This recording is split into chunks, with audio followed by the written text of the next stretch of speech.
Good afternoon and welcome everyone.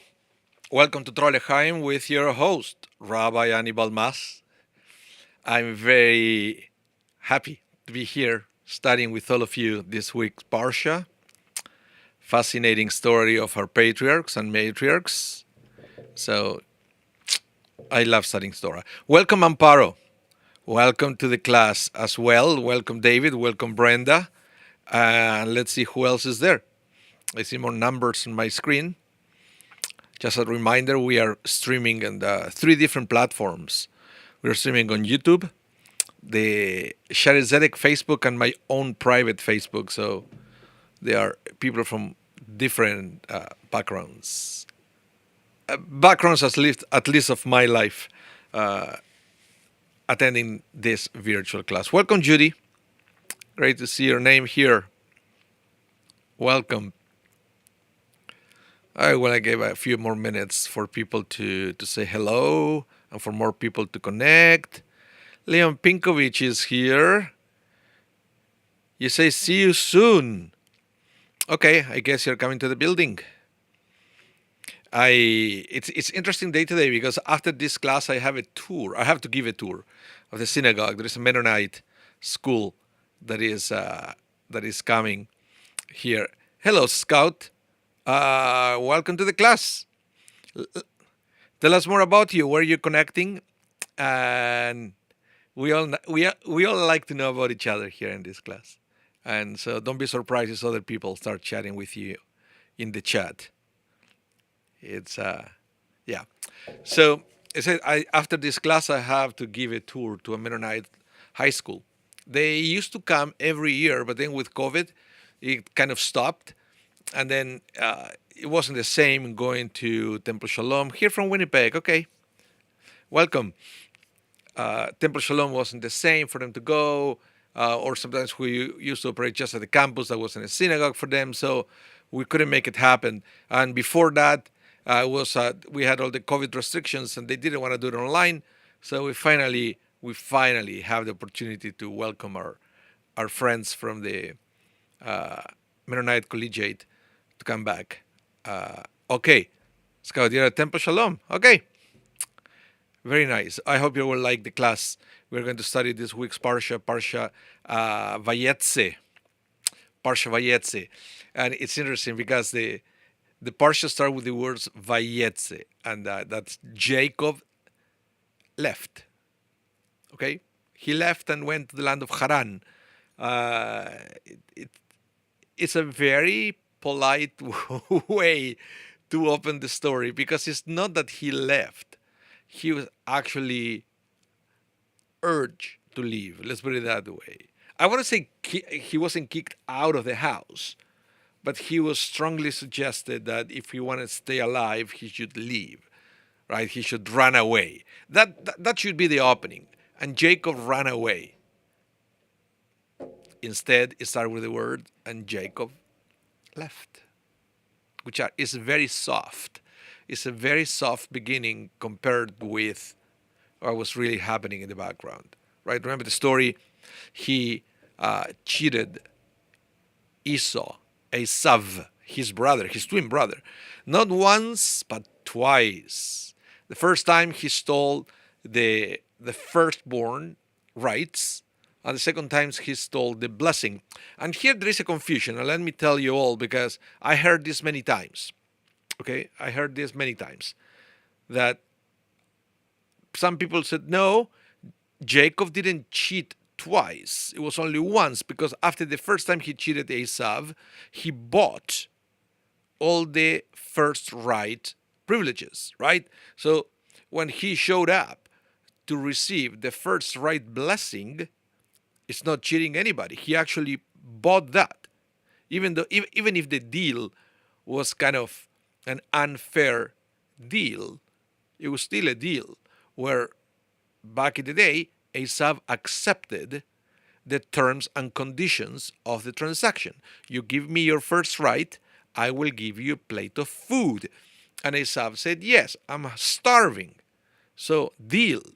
Okay? But let me tell you something. This is what happened. When the Torah says that Yaakov bought the first right for a plate of food, what it's talking about is about the money. Okay? Let me explain. Back in the day, at least in the biblical times, the way the inheritance used to be split is as follows. Let's pretend that it's a family with 4 children. Okay? So the way it works is if you have 4 children, you're going to split your money, your fortune, into 5 portions. So it's always number of children plus 1. Okay? Always remember that formula. Back in the day, it used to be number of children plus 1. So the way it works is firstborn inherits double. So 2 portions. And then each one of the other children, only 1. Okay? That's the way it used to work. So let's say in this case was Jacob and Esau.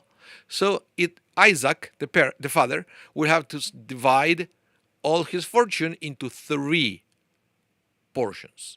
And then firstborn receives double. In this case, it's going to be Jacob because he bought it with a plate of food. And then Esau is going to receive only 1 portion. So in other words, this changes everything. Because when we go back to last week's Parsha and we read that Esau actually has this bitter cry because he was cheated about the firstborn rights, he was crying for money. Okay? He was crying for money. He may still be, okay, maybe with that crying for money. But the second time that he was crying, right, this bitter and profound scream that we also read in the Torah last week, he was now crying for the blessing, for the spiritual side. That part was not sold with a plate of food. That is up to the father to give a blessing to whoever he wants. Okay? So this at the discretion of the father. So in this case, one day the father said, I want to give you a blessing. But Jacob didn't buy that. And that's why Esav said, my brother cheated me twice. Just remember that. Very important piece of information. Well, thank you, Brenda, for all the advertisement. Very nice. Very nice. Okay, so with that background in mind, so now remember, Esav, at least he felt, justified or not, he felt that he was cheated twice. He wanted to kill Jacob. Jacob was scared. He thought he was a winner by stealing the blessing, but then he realized that now he has to leave. And he's going to go to some relatives in the land of Haran, okay, and that's the beginning of the parsha. And now what we're going to read is the first encounter. This is very interesting. Listen to this. We're going to read about the first encounter that Jacob is going to have after he leaves his house. What do you think it is? The first thing he encounters when he leaves. If you want to give me your best guess, type it in the chat. What was the first thing he encountered when he left, at least according to the Torah? What is it? What is it? Any takers? Any takers?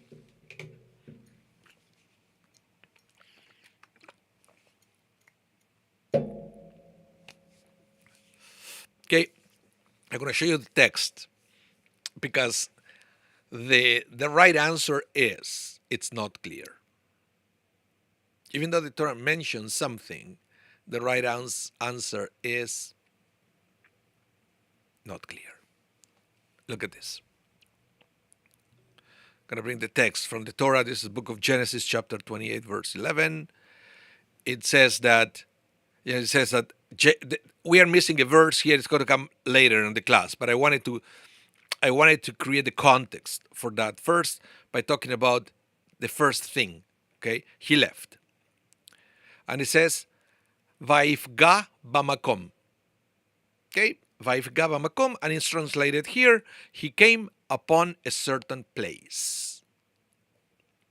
What place, you may ask? That's the $1,000,000 question. What place? Because it's the first thing he encountered after he left. We don't know how long after he left, okay, etc. So he came upon a certain place and stopped there for the night, for the sun had set.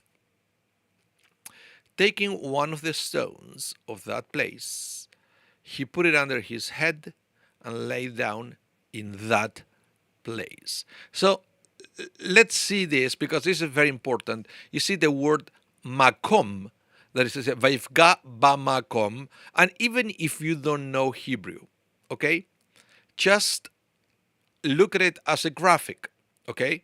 It could be any language, but look as a graphic and see how many times the word makom appears there, and you will realize that is 3 times. Okay? Once, second word, first line in Hebrew. We remember Hebrew, we go from right to left. Then in the second line is the last word, and in the third line is the last word. Okay? Makom, makom, makom. First time is bamakom, second time is hamakom, third time is bamakom. Okay? So the context is the first time he encounters the makom. Second time is he took one of the rocks from the makom. And the third time is he slept. He slept. Or he lay down. He wasn't sleeping yet. Remember the story. It wasn't just that he slept there. He had this dream. Remember of the stairs going to heaven and coming down, and the angels going up and down. That is going to happen after this. But first, it always it piqued my curiosity to try to figure out what is this makom, because the fact that it's repeated 3 times, it's almost hinting that there's something deeper here. And then I discovered something first I remember something very interesting, and it's different ways we use the word makom in Judaism. Okay, so let's explore that. Let's go to the next text. It's theory number one. What is this makom? Okay, so this is according to Seforno, famous Italian rabbi, Seforno. He said, it happened that he is Jacob, came to a place, makom, place, he had not intended to go at all.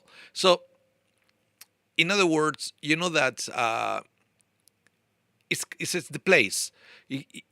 Other times the Torah will mention specific names. Well, he came to Bethel, he came to Haran, different places. They are recognizable.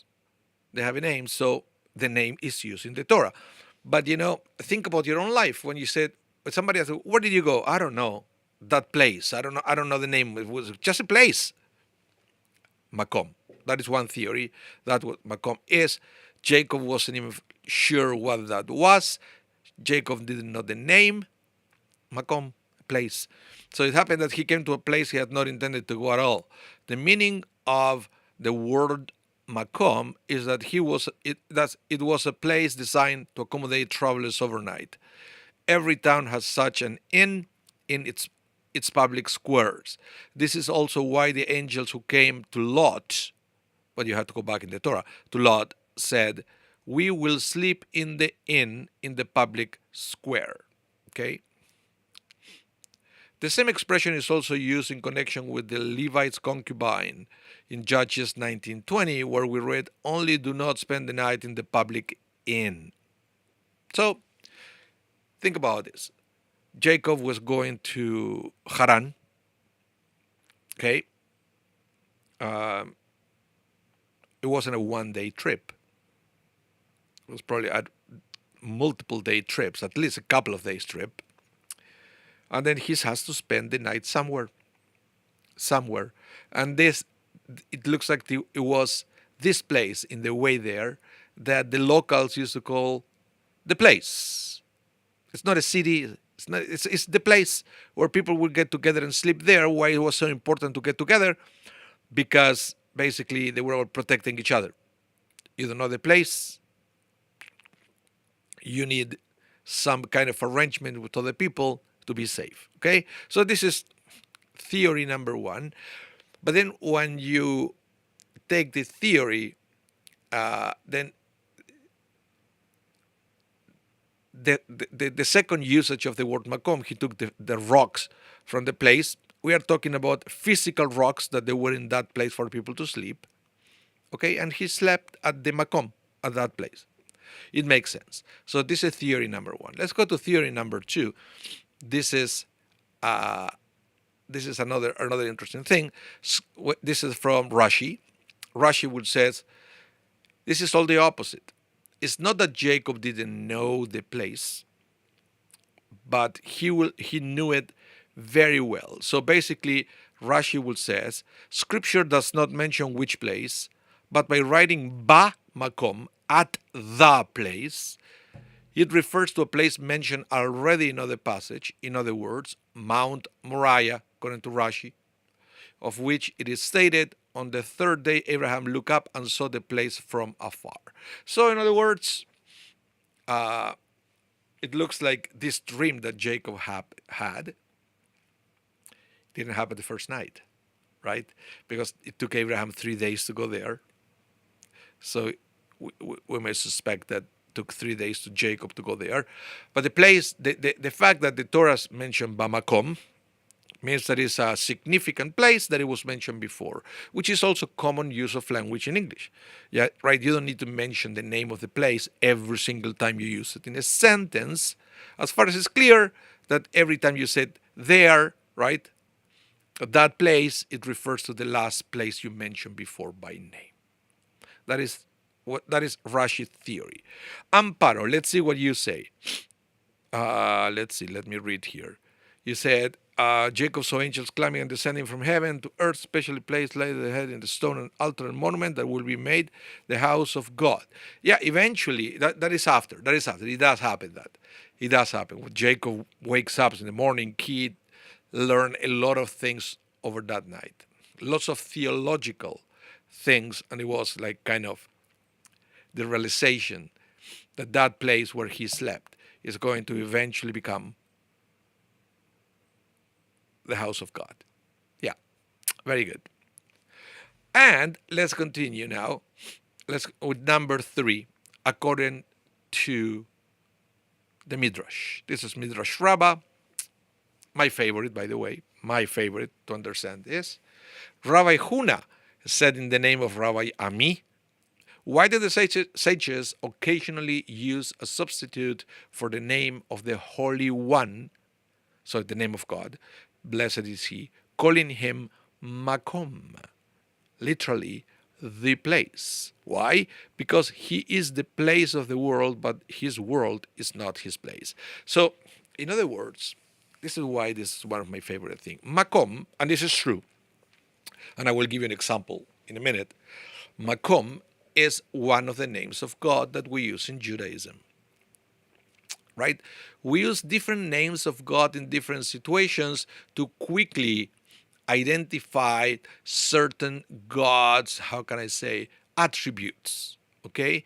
So when we need people, when we need our listener to understand that we are now talking about some specific attributes of God, we use different names. It's not that they are different gods. It's the same God. We just use different names because God is infinite and it's impossible to encapsulate the entire divine in one single word. So we use different words to specify different things. Let me give you an example. For example, when we talk about mostly about the personal God, the God that is in constant dialogue with us, what we call God as our best friend. That is when we use the word Adonai. Okay?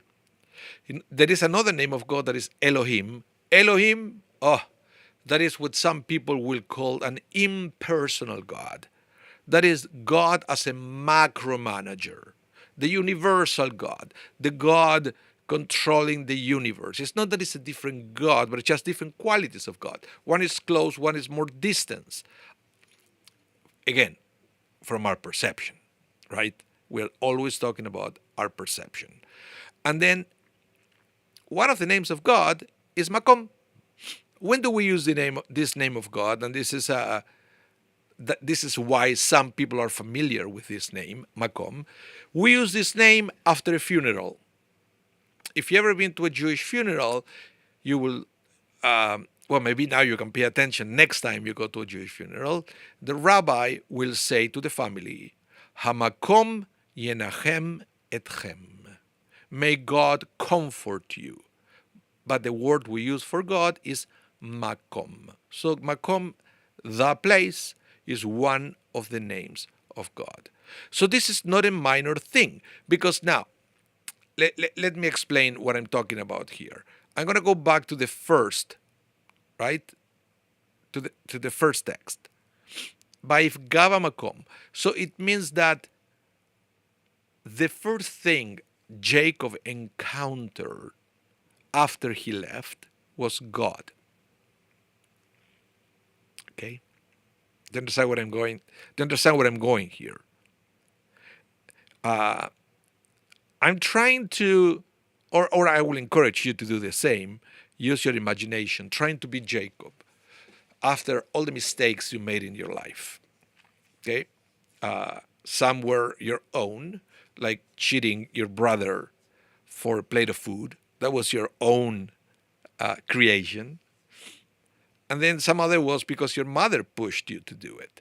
Yeah, go, dressed up like your brother, go get the blessing before he comes back.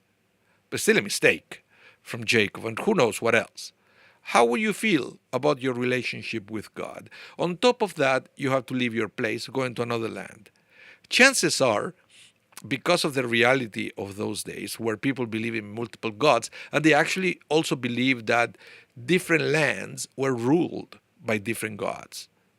You may have a set of God for the land of Canaan, where Jacob was living, and maybe he thought that Adonai, the God, was the God only there. But now that he's going to go to Haran, the place is going to be ruled by a different set of gods. So many things. Eventually, when he has this dream up and down, and another realization that he had, he realized that no, God was everywhere. Not a minor thing. So it said, he left with all his insecurities, all his fears. He was in a foreign land. And there he came upon God. Oh, God is with me, even here. And then when it says, Vaikach me avnei hamakom, he took from the rock of the makom. And this is also a way to define God. We said Evan, or sometimes we said Evan Ezer, the rock of our help. Sometimes we call God the rock as well. So, imagine this, to sleep, putting God under your head. What does it mean? The feeling of security that will give you. And then what it says at the end of the line, what it says, he puts the Evan of the Makom under his head, and he lay down in God. Oh, what a beautiful metaphor. Lying down in God. The feeling that God is holding you. I'm not surprised he dreamed with angels that night. Because that's what happened when you put yourself in God's hands. So this is the other theory, the third one of what's going on here with that. Oops, I went too far here. Let me, hold on a minute. Yeah.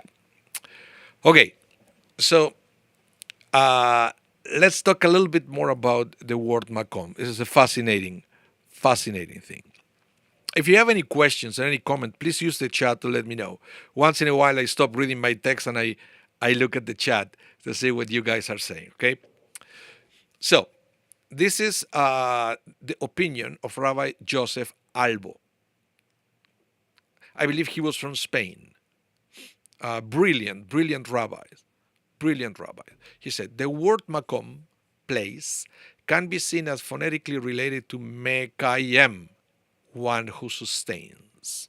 Okay? The existence of an object is often made possible by the place it occupies.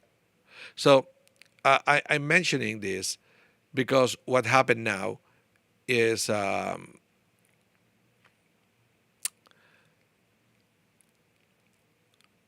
can I explain this? He's talking about this this statement here from the Midrash. The Midrash says, because God is the place of the world, but God's world is not God's place. Okay? It's kind of vague and very philosophical. So now Rabbi Anibal is trying to explain that. He said the word makom, place, can be seen as phonetically related to mekayem, one who sustains. The existence of an object is often made possible by the place it occupies. Right? That's the way it is. That's the way it is. If I have this, I have to hold it somewhere. I have to put it somewhere for an object to exist. You have to occupy some space. Then you can actually say that there is an object. Okay. For example, a glass bowl rests upon a shelf. Were the shelf to be removed, the ball will fall to the ground and shatter. Thus, it is the shelf that sustains the ball and enables its continued existence. So far, so good? Great. So too, with respect to God and his relationship with the world. The world exists because God continually wills it into being. It is God who sustains all creatures. Each blade of grass, a bird, the ocean and skies, the stars above, and humanity, all exist on God's sufferance. All are sustained by God's will. If God were to withdraw God's support from the creation, it would upon the moment crumble away into nothingness. All will cease to exist. Since it is God who sustains all creation, God is referred to as Hamakom, the place of the world. So in other words, this is very important because it's connected to the verses from the Torah, where it says that God is the one who sustains. Almost you have to use your imagination again. Sustain physically all the existence in God's hands. If God would say, nope, everything falls and breaks, right? But this is something that we have to understand. And perhaps this is something that Jacob had to understand. And that's why we have all these references that Jacob put God under his head and Jacob slept in God. So in other words, it's a two-folded concept here. God as a sustainer, but we have to at the same time put ourselves on top of that shelf represented by God. And that's exactly what happened with Jacob. And that was when he was able to find peace and to start this healing process involving all his anxieties, his fears, his insecurities. And he was able to continue moving forward, knowing that he knew nothing of what to expect tomorrow. That was the truth. He was going to Haran. Did he know what to expect on Haran? No, maybe somebody told him, right? Maybe his father told him, maybe somebody else there. Yeah, I was there once trading with them. Let me tell you a little bit, but I don't know about you, because even with the internet and all the ways we have to research about places, I don't know if it ever happens to you. You go to a new destination, you've never been there before, and you will go to forums, you will Google it and so many different things, and then eventually you go, but you still don't know what to expect. Imagine without all that. without that capacity of researching where you go. Can you imagine all the insecurities that Jacob had? So it's not a coincidence that finally he wasn't able to find peace. And this is why the first time that the Torah said that he slept. Because as we said before, if he really went to Mount Moriah, and that is a 3 days walk from where he was before, this is the first time he was able to sleep, the time he put himself on top of God's hands. Beautiful metaphor from the Torah in the opening words of the Parsha. Any comments? Use the chat. Let's continue. Now let's talk about this other commentary. This is contemporary from Rabbi Shimon Schwab. He said, the sages generally refer to God as Hamakom in the context where loss, tragedy, or suffering is involved. I told you this, right?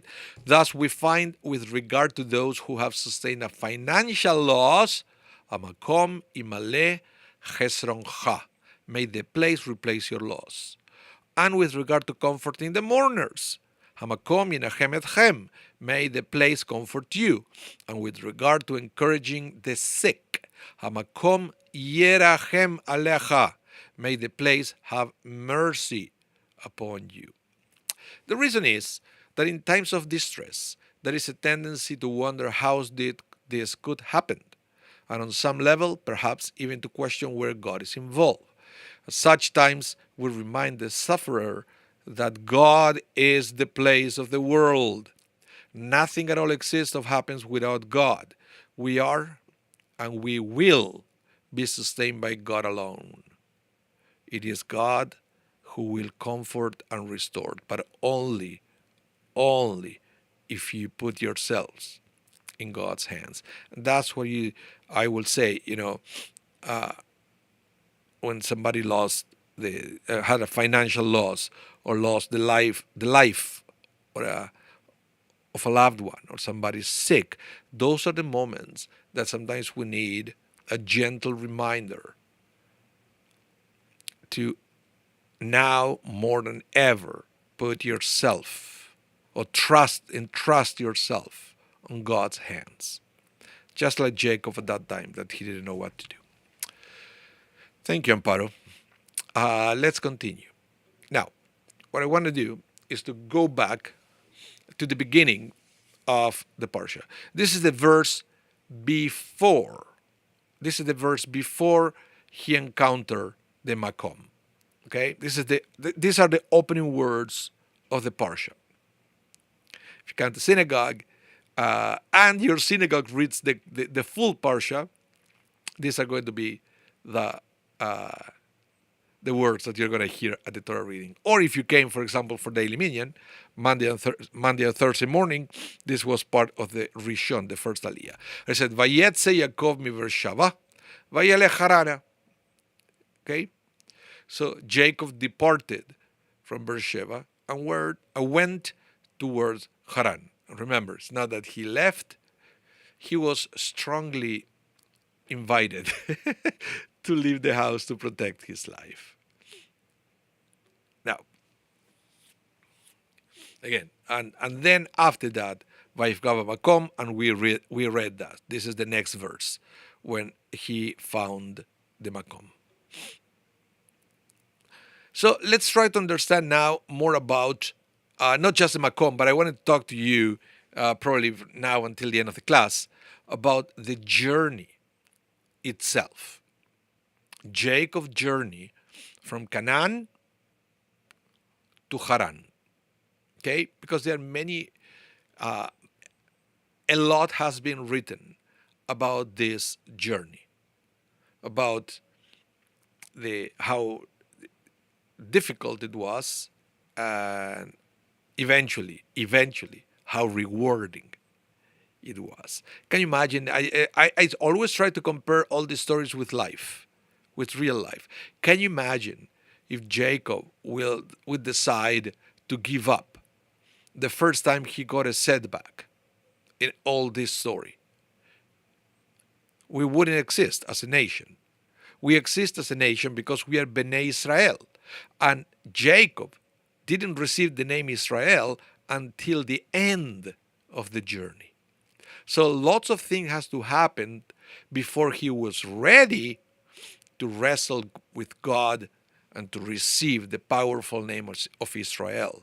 So sometimes we have to understand, especially when we read stories like this, that we are not much different. And we have to go through situations like this before we earn that new name, before we change for the better, because we learn along the way.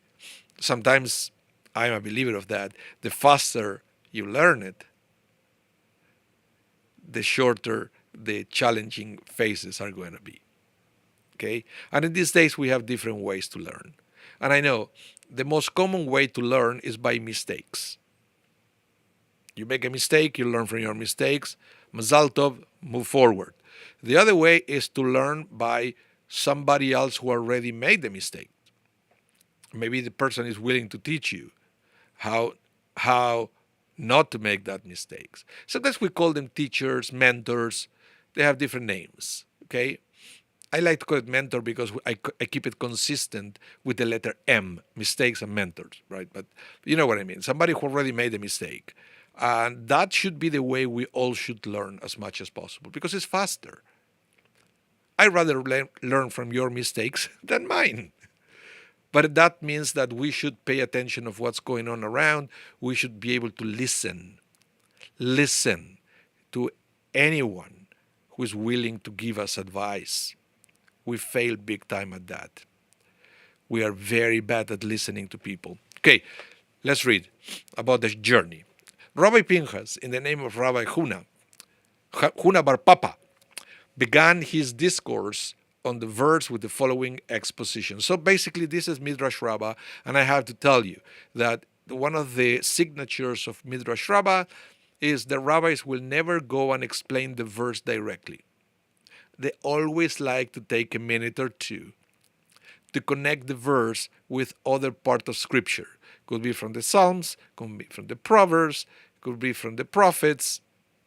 It's a style. It's a style. If you see my books, my library in the back, some are volumes of the Talmud, but I have lots of Midrash Rabbah. It's one of my passion to go read the Parsha from there. It's not so easy to read, but I love it. I love it. Lots of I learned a lot by reading Midrash Rabbah, especially by these little connections that they make. So, Rabbi Pinchas, in the name of Rabbi Huna Bar Papa, began his discourse on the verse with the following exposition. Okay, so in other words, to explain the verse that we just read, this Rabbi Pinchas, he loved when he was teaching about this to connect it with this verse from the Proverbs. Okay, Proverbs 3, 23, 24, two verses. And he will say, then you will walk safely on your path, and your foot won't stumble. When you lie down, you won't be terrified. You will lie down, and your sleep will be pleasant.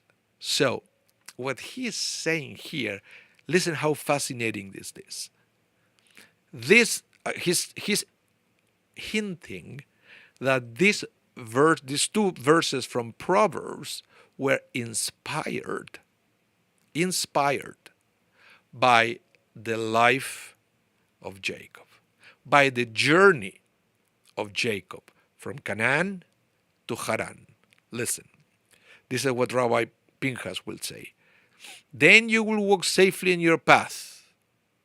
It's an allusion to Jacob. As it states, Jacob departed. When you lie down, you won't be terrified. This is, you won't be terrified from either Esau, your brother, or Laban. Eventually, Laban is going to become Jacob's father-in-law. And if you thought that Jacob was a con artist, it's because you never met Laban yet. Laban made Jacob look like an amateur as a con artist. So yes, Laban conned Jacob. Okay?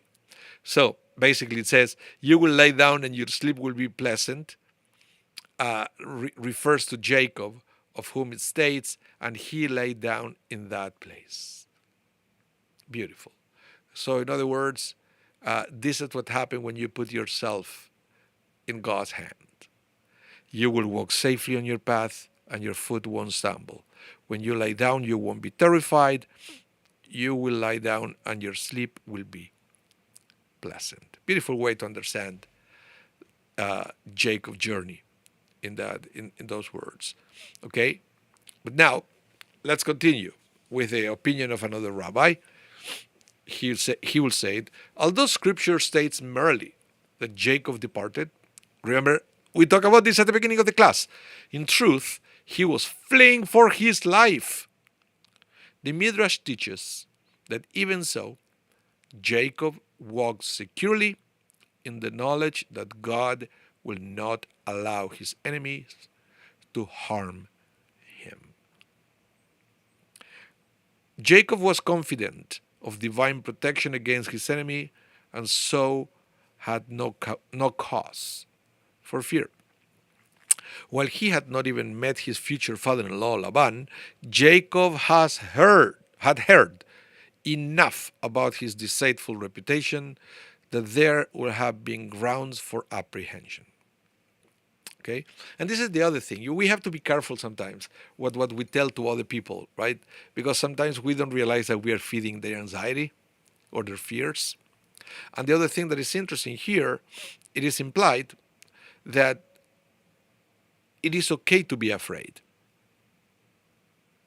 It is okay to be afraid.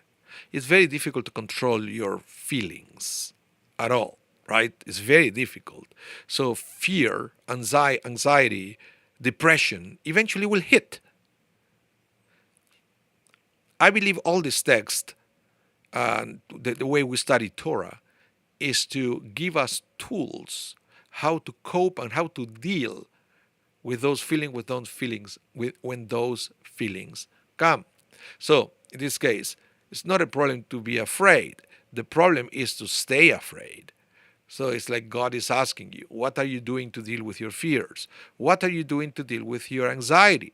What are you doing to deal with that depression that you're going through? Okay? And the solution here said, maybe, just try it. Try it once. Try to strengthen your relationship with God. Try to strengthen your emunah, your faith. Not the faith in the sense that, now that you establish a relationship with God, everything is going to go your way. That's not the way it works. The reason why we strengthen our faith is it's basically to deal with the insecurities, with the fact that we don't know what is going to happen. But when we understand that whatever happens comes from God, is a very liberating, and this is what happened with Jacob here. So let's continue, because now, even though he heard bad things about Laban, he decided to trust God more than his fears, and that's how he started to overcome those fears. Let's continue. Last paragraph. The Midrash indicates that when Jacob lay down to sleep on his way to Haran, God granted him a pleasant night's rest. This is quite the opposite of what we would expect, for those who are being pursued cannot afford to allow themselves to sleep. And even when they do sleep upon the hard ground with rocks as pillows, as Jacob did, it is certainly not a pleasant sleep. So in other words, faith, emunah, it's all about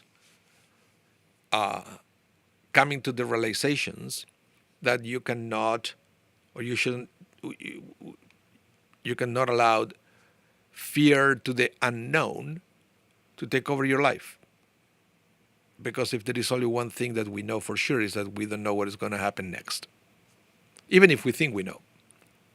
There are so many variants that you really don't. So what it says here, do like Jacob. After all the cheatings and all the things, all the mistakes, that's okay. God is giving you now another chance. Give yourself a chance to put yourself in God's hands. Okay? So, let's continue here. Now, I will skip this thing, I wanted to go to another another verse in scripture that is very similar to ours. It was pointed out to me by a rabbi. I never realized that. I never made the connection before, even though we read this every year for Yom Kippur. In the Mincha, in the afternoon service of Yom Kippur, we read the complete book of Jonah, of Yonah, right? Yonah.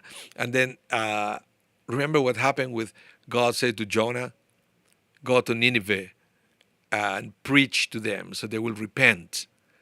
And Jonah said, no, I won't do that. And then he takes a ship and goes to the opposite direction. Okay? And what happened when he takes a ship? Well, eventually you know how it ends. He jumps out of the ship and he gets swallowed by a big fish, and then the big fish takes him to Nineveh. He wasn't able to escape his destiny. That's pretty much one of the things that we learn from the story. But let's remember what happened on the ship during the journey. You see, that's why there are so many similarities between the Jacob journey, Jonah's journey here. That there is a physical journey from one place to another, but it's also a spiritual journey to try to realize a deeper truth. So it says here, Jonah, chapter 1, verses 4 to 6. Jonah was on the ship. Was a big storm happening. Everybody was asked at the ship to pray to their own God, their own way. Nothing happened. The storm was getting worse and worse and worse and worse. Okay? So let's read about this storm.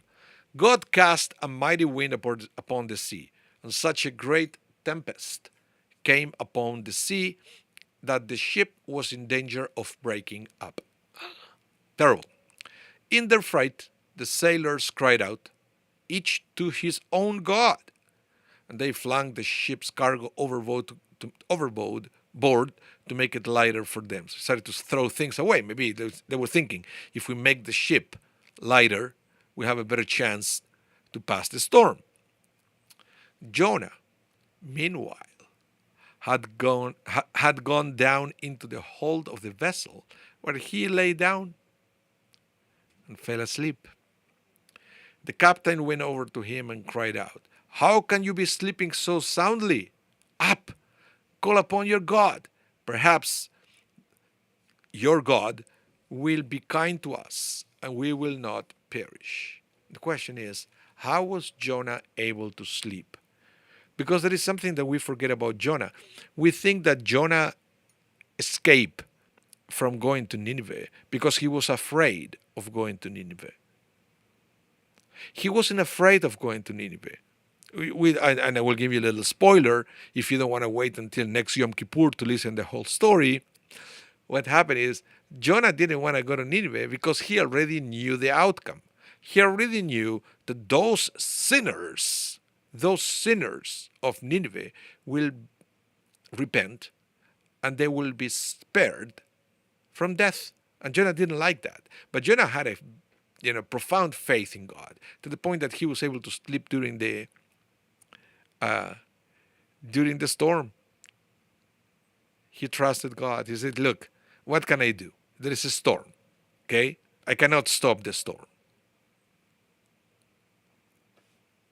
It's the fact.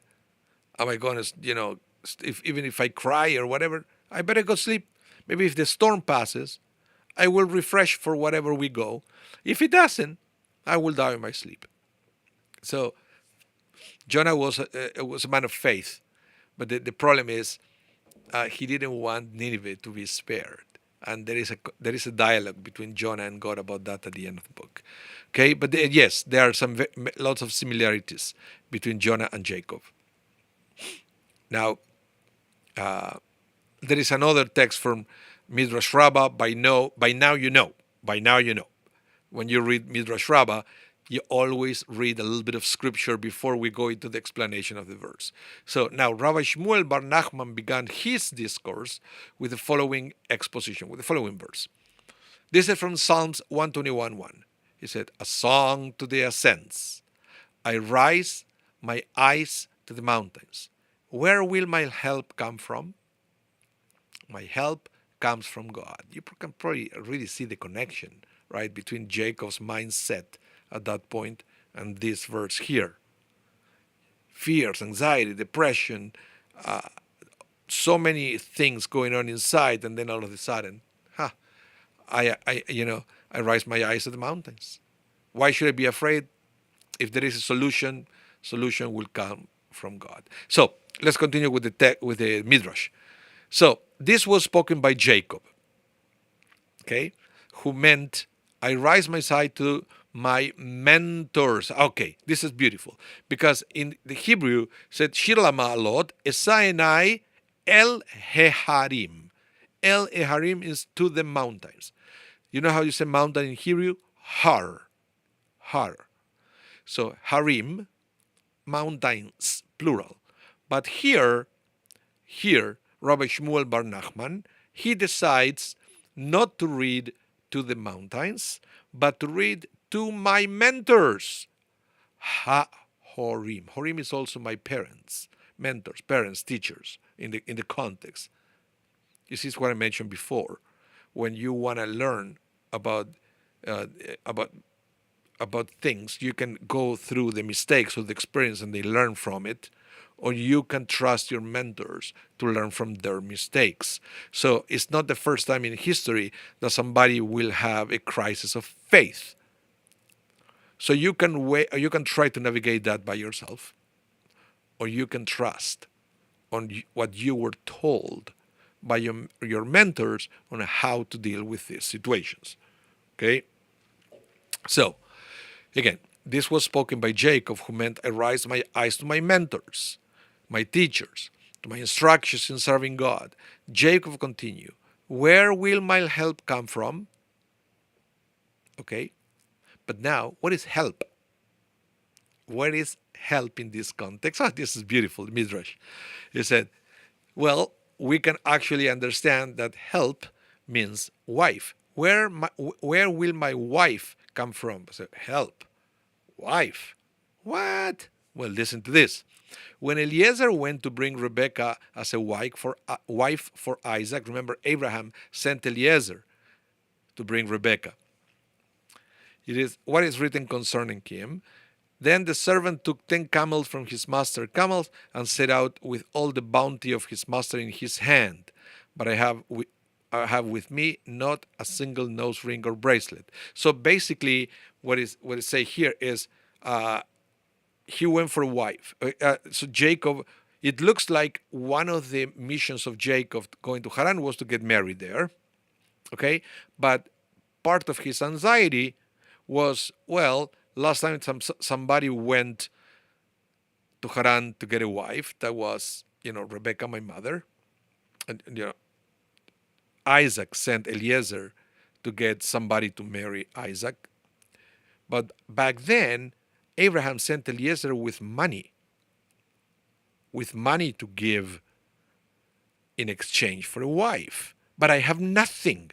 This is one of the things. This is for another class. How come Jacob went with empty-handed? Isaac couldn't give him any part of his inheritance to take with him? Many theories there. One theory is actually Esau robbed him. Some people say it was Esau's son robbed him on everything before Jacob was able to reach. And that fueled more of his fears and things. But we have to understand, okay, so this explains his fears, but why did I say here that help means wife? Well, listen to this. Jacob was in his way to find a wife and looked to the ways of Abraham and Isaac for guidance. When he did so, he recalled how Eliezer took many camels laden with his master's wealth to bestow upon the girls who would marry Isaac. Jacob, on the other hand, had nothing to his name and feared that his chances to finding a suitable partner were therefore hampered. So he calls out, where will my help come from? The word help, ezeri, is an allusion to a wife, for Eve was called Adam's ezer, helper. Remember, Ezer Kenegdo, says the Torah at the beginning of Genesis, to talk about a wife for Adam. and that was eventually Eve, Ezer Kenegdo. So basically, the Torah uses a methodology called remez here. Oh no, not remez. This is the midrash actually, the drush connecting two texts together. It's how do you call it when Zera Shava? It is when the way to connect two different texts to learn the the meaning of a word, for example. So in these words, where my help will come, where my wife will come. Why wife? Because help or ezer, it was used in allusion to a wife in the story of creation. Beautiful, beautiful connection here by the rabbis. So Jacob was thus asking in the book of Psalms, or basically the story of Jacob inspired King David when he wrote the book of Psalms. He said, without any money, how will I attract a wife?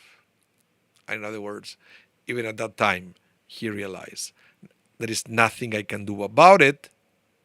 Nothing I can do about it. So why would I stress out about it? And he was able to sleep after that realization. Okay. Well, thank you so much, everyone, for coming to the class. And if you missed any part of the class, remember this whole class that is going to be rebroadcasted tonight at 8 p.m. Central Time. Okay, that's simple. Same channels, but it's going to be the recording of this class. So if you missed the beginning, you can replay it, or if you are a little bit more techie, you can go to our YouTube channel and then you will find it there and you can play it at any time of the day. But if not, just wait until 8 p.m. Central Time. The whole class is going to be rebroadcasted so you can enjoy it, or you can enjoy it again. Thank you again, everyone. Thank you again. Have a wonderful rest of your day. I hope to see you next week, same time, every Thursday at noon, so we can study once again in the next edition of Torah L'Chaim with your host, myself, Rabbi Anibal. Have a wonderful day. Stay safe. Hope to see you soon.